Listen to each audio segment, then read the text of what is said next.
Hi guys, welcome to The Real Deal. I'm your host, Candice Diehl, and I'm so excited because this is the very first show. Yay!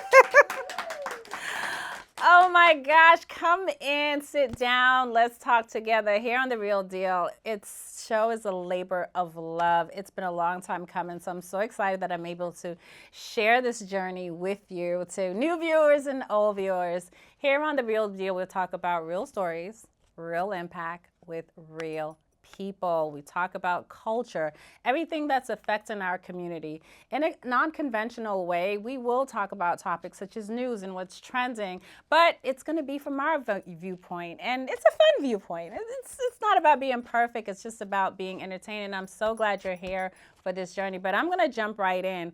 So over the last couple of weeks, as of January 7th, 2025, the Palisades fire have been running rampant. Now take a look at this video. The most significant blazes include the Palisades fire, which has turned approximately 5,000 acres, and the Eaton fire contributing to a combined total of 40,000 acres that have been affected. Now that's a lot of people that are now without homes. And not only are they without homes, a lot of people didn't have insurance. The cost of these staggering fires are $275 billion. Now we know that figure is rising because the fires are still going on. There's not enough water, there's not enough manpower, but it's so great to see communities coming together, people from different states. We have people from state of Oregon that flew in 300 firefighters. We have Colorado that gave 20, including one of the world's largest flight fire planes. So when you look at that and see how the community is coming together, it's great. But what's going on, we also have the blame game. We have ex-President Donald Trump, who will be president very soon, and the mayor of LA. There is a fight going on. Whose fault is it? Whose fault it's not? Who did it? Who didn't do it? But I need to turn our attention, and we need to remember the people. A lot of the people in the Palisades, you have the conversation going on that it's just celebrities, they should, they have money, no big deal. But guess what? There's people in the Palisades that are in these homes, and they've been grandfathered down from generations to generations. So you have your normal everyday people that are affected. We know that insurance companies have pulled out of California for the last couple years. So that makes this fire even more catastrophic. I'm going to tell you. So some of those insurance companies, we have State Farm back in 2023, said they would not renew over 73,000 policies. That's a lot of people. Not only will they not renew, they're not taking on any new people as well. So guess what? All those people don't have insurance. We'll also have to look at Allstate in 2022, pause their actual rates and said they're not taking anyone else on. Now, the state of California, they have their own coverage, which is really a last resort. It's called the California Fair Plan. Now, the problem with this, it's an extremely high coverage. Many people don't have the availability or the income to actually get the insurance. So you have California, who already has over a 300,000 deficit of homeless people. Now added to that, we have an even higher number. I say it's time to get involved with our communities, and right now is not the blame game. Right now it's for people to come together to pray for California and the people that are surrounding. Because really, guys, that could happen to anyone, but why is there no water? We need answers. But don't go anywhere, guys. We'll be right back after this.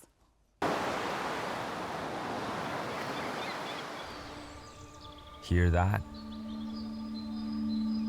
That's the sound of your life. Perfectly imperfect.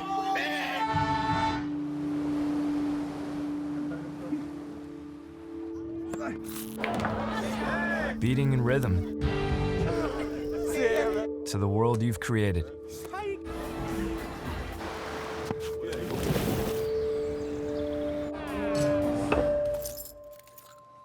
But every time you drive after drinking,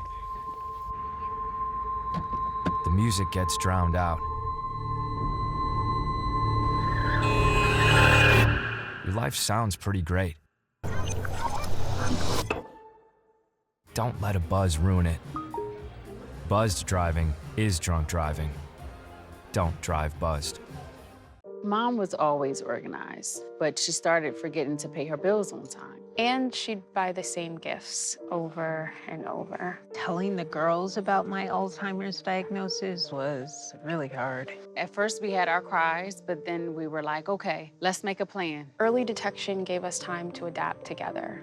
It's so important for you to think about what you can do and making the most of what you have. If you or your family are noticing changes, it could be Alzheimer's. Talk about seeing a doctor together.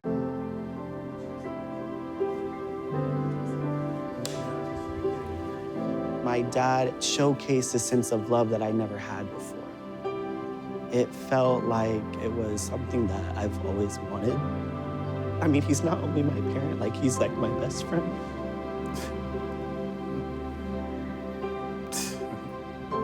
Learn about adopting a teen at adoptuskids.org.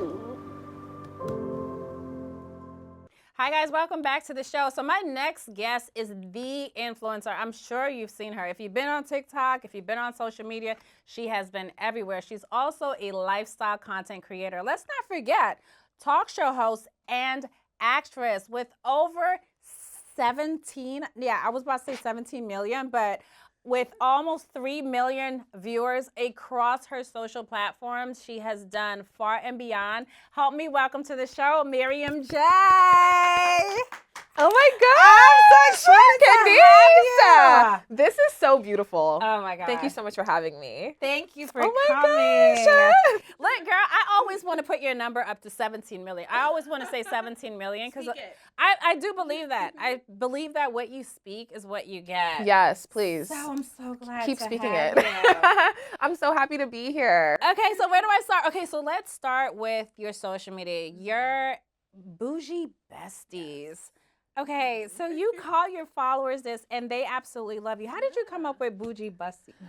You know what's crazy? My followers gave themselves that name. No. Yeah, they did. They gave themselves that name. So one day I was just going through my comments, and people would call me bougie or be like, oh my gosh, you're like super bougie, but I love you're also funny, you know what I mean? Right. And then I started noticing a lot of people saying like, oh, you're just like my bougie bestie. You're just like my bougie bestie. And I was like, okay, I'm the bougie bestie and y'all are my bougie besties. So that's how that happened. I'm one of them now. Yes. I'm a bougie bestie. Yes, you are a bougie bestie. All right, so let me, so I have to get a little bit bougie, guys. All right. So you have a video that has gone viral. Well, you have a lot of videos that have gone viral with millions of views. This next video has taken her to a catapult. Even Essence has shared it. Now, in this video, how did you come up with this? I mean, because it's something that happens every day. I constantly do it. I throw something out. I'm like, okay, I forgot the ingredients. Yeah, how do you come up with that? Honestly, I like to turn real life experiences into videos. And it will be the small things that you overlook that can get so many laughs, and it's so relatable. I mean, come on, have we never basically put everything we needed in a pot, and then we threw the box away and we're like, wait, well, how long am I supposed to leave this boiling? How long was this supposed to be in the oven? And you go in the trash. You don't want to be a trash digger. So you just look in the trash. Oh, I've had to dig. Oh yeah.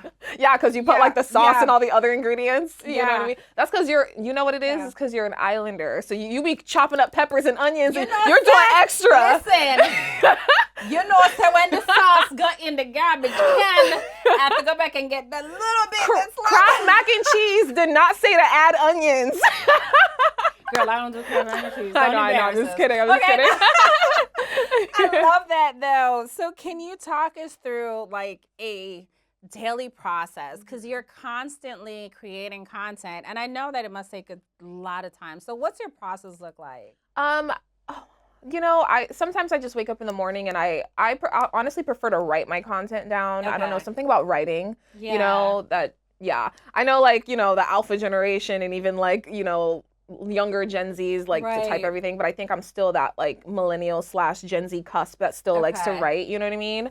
Yeah, so I write down all of my ideas for the day, but throughout my entire process, anything that happens in my life, I kind of just fill my life with just creativity, if that makes sense. I feel like creativity is a muscle, and if you keep using it, it'll strengthen. So like when you notice little things, you're kind of like, oh, I'll turn this into content. Your friend will say something funny and you're like, oh, that'll be a funny video, and then you just like, replicate it and turn it into a piece of content. And that's just my process. And it just becomes magic. Yeah.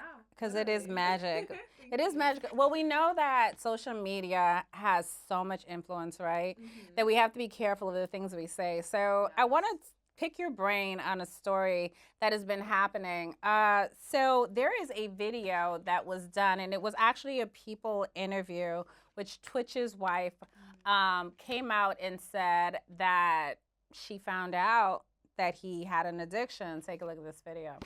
I had dealt with an ex that had addiction problems, and then I realized Steven had addiction problems, and it's something that I kind of have been like, where was I involved in this? And I had to take some steps for myself to realize, like, I was able to help one, and I wish I could have been that for the other. But it's also not my job to do that. There was a moment I was with one of my really dear friends, and we were cleaning out the closet and picking out an outfit for him for the funeral. And it was a really triggering moment for me because there was a lot of things I discovered in our closet that I did not know existed. And it was very alarming to me to learn that there was so much happening that I had no clue. So it was a really scary moment in my life to figure that out. But it also helped me process that he was going through so much. And he was hiding so much, and there must have been a lot of shame in that. And he was wrestling with a lot inside himself, and he was trying to self-medicate and cope with all those feelings because he didn't want to put it on anyone. Because he loved everyone so much. He didn't want other people to take. Now, in the video, as you can see, a lot of people are up in arms because they're saying, well, why would she come out and say that knowing that we just lost him? He died by suicide. Like, he took his own life. Was this the time to do that? Yeah, and it's honestly so sad. But I personally feel like everyone goes through their own process. Like, this was this man's wife. Like, she was supposed to know everything about him, and she's sharing and basically saying, like, hey, I was in the position to basically, I was supposed to know everything about him, but I clearly didn't, because she went through his closet and found, a lot of his habits and a lot of the struggles that he had been through. But I personally feel like it's appropriate to share things like this because you never know who you're talking to. There could be somebody else going through the same thing and you just reassured them. Because I can imagine the amount of people that think it's their fault when their partner takes their lives, and then you go through their things and you realize, oh, this isn't my fault. Like, they were going through their own battles. So I don't know. I commend her for sharing that a little. Yeah. Do you think that it was a little bit, because I try to put myself in that place, and her name actually is Allison Holder, his wife. I try to put myself in that space and say, okay, if my husband passes away, do I want to air his dirty laundry? Maybe it's a way to do it. Right. Yeah, I understand that. Yeah, I feel that. Yeah, I guess from that perspective, yes. But you know what it is? Sometimes it's hard to find that line when you're when your life is already out there, when you're on celebrity status. And you know what that's like. Right. Versus like when you're, for lack of better words, a civilian. You know what I mean? Like, I know that he had a lot of fans that still wanted answers. And, maybe she felt like she owed them that. Well, how do you balance that? How do you get to a point where you're like, okay, I'm sharing too much. Let me pull back. Like, when do you know it's time that I don't go there? I'm sharing too much. See, that's something that me personally, I'm learning as I'm growing, you know what I mean? I'm like, with my personal friends, I try my best not to put my personal friends out there a lot. I'll replicate the things like they go through content in more creative ways, you know what I mean, rather than just exploiting them in a way. Yeah, so I guess in that way. But I definitely respect anybody's privacy who doesn't want to be, out there. I would usually have conversations with people when I first meet them. And yeah, well, me personally, I'm kind of an open book, so yeah. No, but I love that because we are bable to get to know you, and this is why we feel like we are that bougie bestie. Because I'm there watching and I'm like, yeah, don't do that. Yeah, do that. Yeah, keep going. Yeah, for sure. Yeah, I mean, I made that decision to be open and put myself out there. So, I mean, and I can take it back at any point. But at that point, I feel like it wouldn't really be fair to do to that. to my audience. But I don't know, this is also a process I'm still learning, because I also have to understand, like, I'm still growing, and maybe in the future when I have children, maybe I don't want their faces to be out there. So I don't know, I'm still learning, honestly. So you have worked with some of the top brands. What are some of the brands you work with? Like, give it to the people. I worked with a lot of Procter and Gamble companies, like Bounty, Febreze, Mayel is a big company. I've worked with Me and My. Yeah, those are some big companies I've worked with. I love them all. So how do you decide? Because there's a saying like, all money is not good money, but all money is green money, honey. And I could take it to the store. But you can buy me a bag. That part, shoes, food. How do you decide which ones you work? Because I'm sure you get some and you're like, okay, maybe this doesn't align with my brand. Is that how you choose who to work with? Yeah, I haven't had many brands come across, my email or my management's email that doesn't align with me. I have had one, but if it doesn't align with my core beliefs, I will not share it. So I actually was offered a lot of money to do something during the presidential campaign. Right. And they wanted me to promote the president that I wasn't really in support of. Yes. They wanted me to do that. And I said no. The money was good though. But I was like, no, absolutely not. Okay, so is that when we see like that one black person in the front of the seat? I mean, listen, we're gonna keep it real, because I've always wondered if some of the people that are placed in those campaigns, whether you agree or Democrat or Republican, that's not what we're talking about. But you always see that one person they get that is so excited out of the entire general audience. Yeah, it's like something off. So they do get paid. Maybe. Good for you. I mean, it's all about staying true to your core values. Yes, you have to. You have to stay true to core values, because then you'll lose yourself. You'll become a person that you don't even recognize anymore. And I feel like that's what leads to depression. That's what leads to people like, just fighting on the edge. Like, you know what I mean? So. And I think that's what happened with Twitch too, to bring him back. Like, his wife, Allison, said that, he was just out there and he was giving so much love to everyone, but you have to be able to receive it too. Exactly. Yeah. Maybe he found himself in a place where he was giving, and he wasn't receiving. I'm not sure, but God rest his soul. Yeah. Yeah. And I think it's important too that we try to be visible to the people that are around us and just say, how are you? How are you doing today? And be more there. Yeah. Thank you for sharing, girl. But we're going to come back because I got a lot of questions. Guys, don't go anywhere. We'll be right back after a short commercial.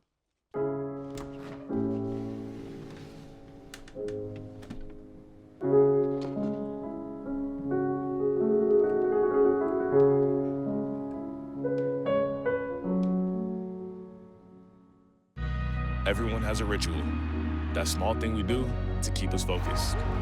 But what do you do to keep your head in the game? To drown out the self-doubt and support your mental health.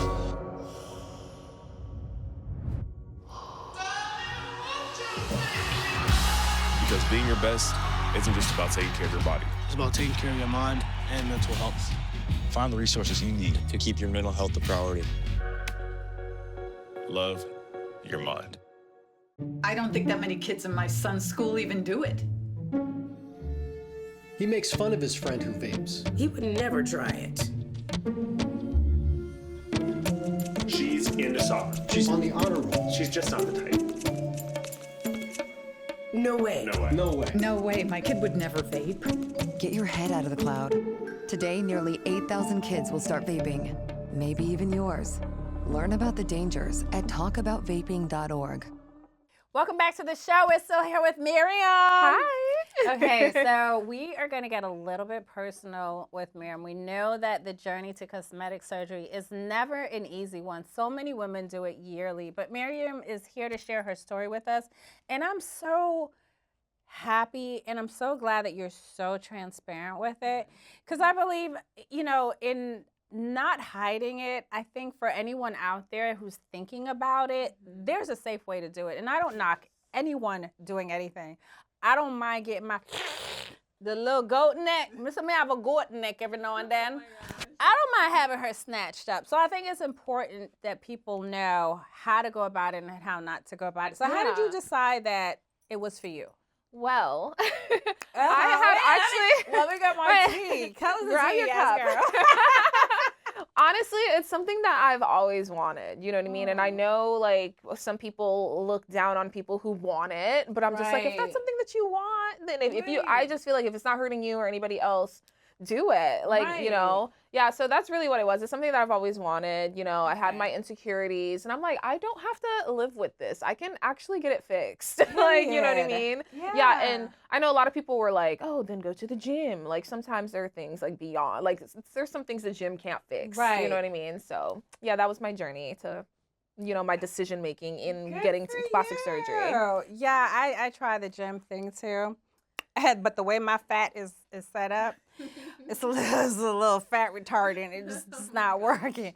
So do you want to talk about your journey? I don't want to put you out there and say, oh my God, what did you have done? But do you want to Yeah, I'm so open. Yeah, I've had a breast augmentation. I've had lipo, like, you know, 360 down my back, my arms. You had to get rid of the little flab. Oh, I can do that? Yeah, you can do that. Oh, girl. I'm like, girl.